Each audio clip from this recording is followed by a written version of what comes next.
కొంత ఐసోలేట్ అయి ఉన్న రష్యా వీళ్ళిద్దరికి మంచి మిత్రులు ఇస్తున్నాడు. ట్రంప్ చేసే పనులన్నీ వాళ్ళ మిత్ర బృందాన్ని పెంచుతున్నాయి. వాళ్ళు ఏమి చేయకుండానే వాళ్ళు పాజిటివ్ అవుతున్నారు. రైట్ పాపారావు గారు, మళ్ళీ మీ దగ్గరకు వస్తా. ఒకసారి మనం రవికిరణ్ గారి దగ్గర వెళ్తున్నాం. రవికిరణ్ గారు, ప్యాకేజ్ ఇస్తాడా లేకపోతే చేతులు కట్టుకొని మోడీ గారిని అభ్యర్థించి ఈ ఒక్కసారికి ఏదో ఒకటి సర్దేయండి అని ఏమైనా రిక్వెస్ట్ చేస్తాడా? ఎందుకంటే మనకున్న టెంపర్మెంట్కి అట్లా మాట్లాడే అవకాశాలు అయితే ఎక్కడా కనిపించట్లా. నోటికి ఎంత వస్తే అంత మాట్లాడటం, తెల్లారి మాట్లాడింది సాయంత్రానికి మర్చిపోవటం, ఈ డిమెన్షియా తోటి బాధపడుతున్న ట్రంప్ ఈ విషయంలో, ఎందుకంటే రైతులతో పెట్టుకుంటే గోక్కుంటే ఏమవుతుందని ప్రపంచవ్యాప్తంగా జరిగిన చాలా సంఘటనలు మనకి నిదర్శనం చూపించినాయి. మనం కూడా చూసాం, మన దేశంలో కూడా చూసాం. ట్రంప్ ఎలాంటి నిర్ణయం తీసుకోబోతున్నాడు? ఎందుకంటే 3 రాష్ట్రాల రైతులు వాళ్ళు ఇచ్చిన విజ్ఞప్తి మేరకు సెనేటర్లు ఆయనకు లెటర్ రాశారు. వాసుదేవన్ గారు, ముందుగా మీకు తోటి ప్యానలిస్ట్కి 9 టీవీ వీక్షకులందరికీ శుభోదయం అండి.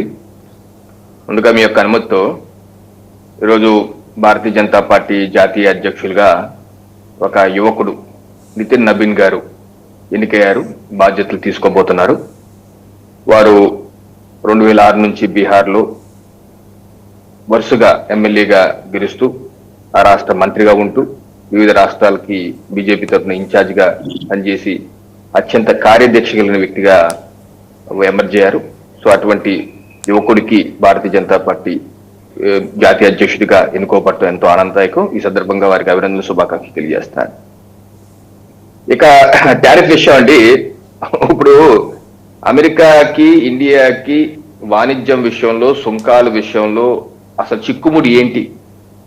It is not Russia oil కొనటం ఇది కాదు. చిక్కుముడి ఒకే ఒకటి. అది ప్రధానమంత్రి నరేంద్ర మోడీ గారు కూడా చాలా స్పష్టంగా చెప్పారు ఆగస్టు 2025లో కూడా. ఏంటి?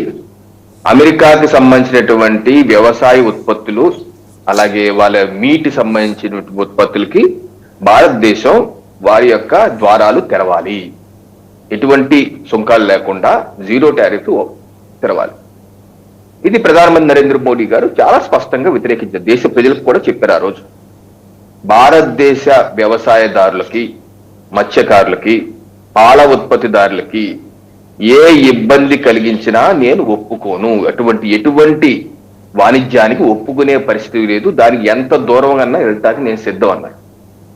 దానికి కొనసాగింపుగానే ఈరోజు అమెరికాలో నార్త్ డకోటా, మొంటానా 2 రాష్ట్రాల సెనేటర్లు గగ్గోలు పెడుతూ రాసినటువంటి లేఖ ఇది. వాళ్ళు లేఖ ఆ దేశ అధ్యక్షుడు డొనాల్డ్ ట్రంప్ గారు రాసి ట్విట్టర్లో పెట్టారు కాబట్టి ఇది మనకు బయటకు వచ్చింది.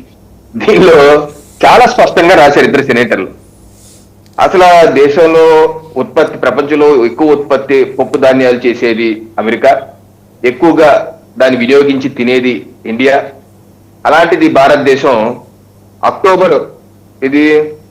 India announced on October 30th, 2025, it would impose a 30% tariff on LOPs. The higher duty went into effect from November 1st, 2025.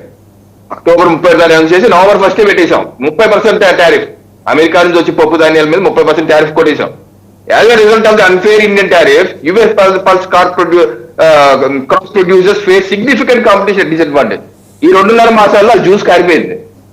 వాళ్ళకి అమ్ముకుంటానికి లేదు, చేయటానికి లేదు, ఎవరు కొనేవారు లేరు. భారతదేశం వాళ్ళ దగ్గర కొంటలు లేదు, మనకు వేరే ప్రత్యామ్నాయ మార్గాలు ఉన్నాయి. అందుకనే ఇది మనకి కనపడని ఎన్ని టారిఫ్స్ మనం సైలెంట్ గా వేసేసామో అవన్నీ తర్వాత బయటపడతాయి. ఎందుకంటే మనం చేయవలసిన పని ట్రంప్ కొట్టి చెప్పాల్సిన పని లేదు. సైలెంట్ గా మనం చేస్తాం. భారతదేశ ప్రజల యొక్క అవసరాలు, సంక్షేమం, అభివృద్ధి, దేశ ఆర్థిక వ్యవస్థ మనకు ముఖ్యం. 140 కోట్ల ప్రజల యొక్క ముఖ్యం. అంతేగాని ఆ దేశాలకు ఏదో కావాలి, వీళ్ళ దేశం ఏదో కావాలి, లేకపోతే వాళ్ళ దేశం ఎక్కడ ఏదో అవుతుంది, మనం ఏదో దూరాలి, మనం ఏదో చేయాలి, లేకపోతే ఎందుకు తిట్టరు మోడీ గారు ట్రంప్ ఎందుకు తిట్టరు, ఎందుకు కొట్టాల్సిన అవసరం మనకేంటి? ఇది విదేశాంగ విధానంలో డిప్లొమాటిక్ గా చేసుకుంటే వెళ్ళిపోతా ఉంటాం. అన్ని చెప్పాల్సిన అవసరం లేదు. సో ఈ యొక్క లేఖ ఇది కూడా బయటపడింది, నాకు తెలిసేది కాదు. అలాగా తెలియని ఇంకెన్ని చేసామో అంటున్నాను నేను.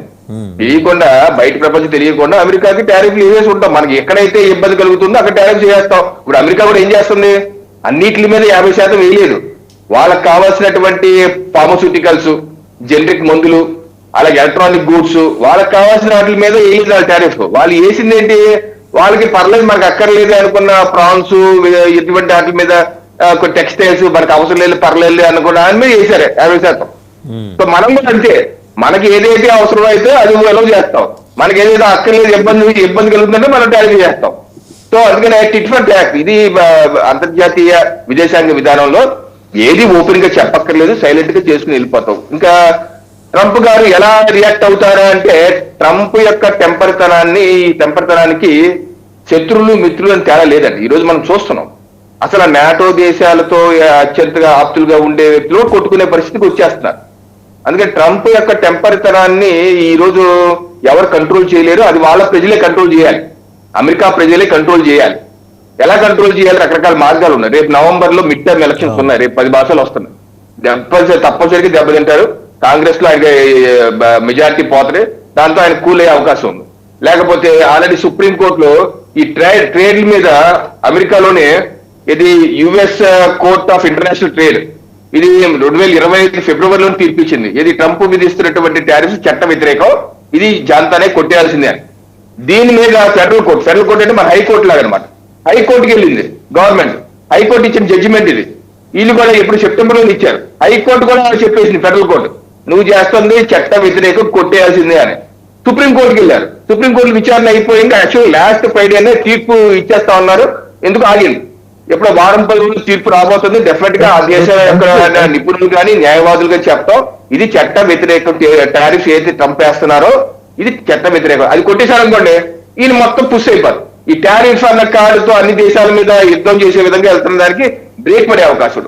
సో ఈ రకంగా బహుశా ఒక నెల రోజుల్లో ఆ సుప్రీంకోర్టు జడ్జిమెంట్ వచ్చేస్తే ఈ యొక్క టారిఫ్ తగ్గుద్ది. దీని వల్ల అమెరికా కూడా చాలా ఇబ్బందులు పడుతుంది. ఇప్పుడు ఫ్రీ ట్రేడ్ అగ్రిమెంట్స్ అండి, యూరోప్ తో కూడా ఫ్రీ ట్రేడ్ అగ్రిమెంట్ చేసుకోవడానికి, అయినా సరే ఇప్పుడు 10% అదనంగా వేస్తా ఉంటారు. అంటే ఏంటి, ఈ ట్రేడ్ తో సంబంధం లేదు, ఏ అగ్రిమెంట్ తో సంబంధం లేదు, అది ఏం నచ్చితే చేస్తారు. అందుకనే ట్రంప్ టెంపర్తనం ఇప్పుడు మన 50% ఒప్పుకున్నా, లేదా ఏదో మన 15-20% ఏదో ఒప్పుకొని చేస్తున్నాం అగ్రిమెంట్, అక్కడ తాగినైనా ఆయనకి రాత్రి ఏదైతే పొద్దున చెప్పారు తండ్రి రేపు నుంచి నాకు ఇంక 20%. సో ఇప్పుడు ఇది చాలా డిఫరెంట్ పరిస్థితి. అమెరికాలో అటువంటి నాయకుడు వస్తాడు, ఇంత బాధ్యతాయుతంగా ఉంటాడు, ఇంత ఇదిగా ప్రవర్తిస్తాడని ఎవరు అనుకోలేదు, అటువంటి పరిస్థితి ఉంది అక్కడ. సో ఈ ప్రత్యేక పరిస్థితిని మనం జాగ్రత్తగా we have to spend time, we have to push it. November వరకు వెయిట్ చేయడం, లేదా సుప్రీంకోర్టు జడ్జిమెంట్ వెయిట్ చేయడం, we have to kill time. దీనికన్నా మనం చేయాలి, అమెరికా మీద యుద్ధానికి వెళ్ళండి లేదా అంచెట్టండి కొట్టండి కొంతమంది అంటుంటారు. ఇటువంటి పిచ్చి పనులు చేయకూడదు. మనం చేస్తుంది భారతదేశం చేస్తుంది రైట్ టైం రైట్ పద్ధతి వేస్తామని చెప్పి. ఒకసారి షేక్ బాజీ గారు మాట్లాడతారు, వారికి కూడా ఈ వాణిజ్యం మీద సమగ్రమైన అవగాహన ఉంది. Is into I believe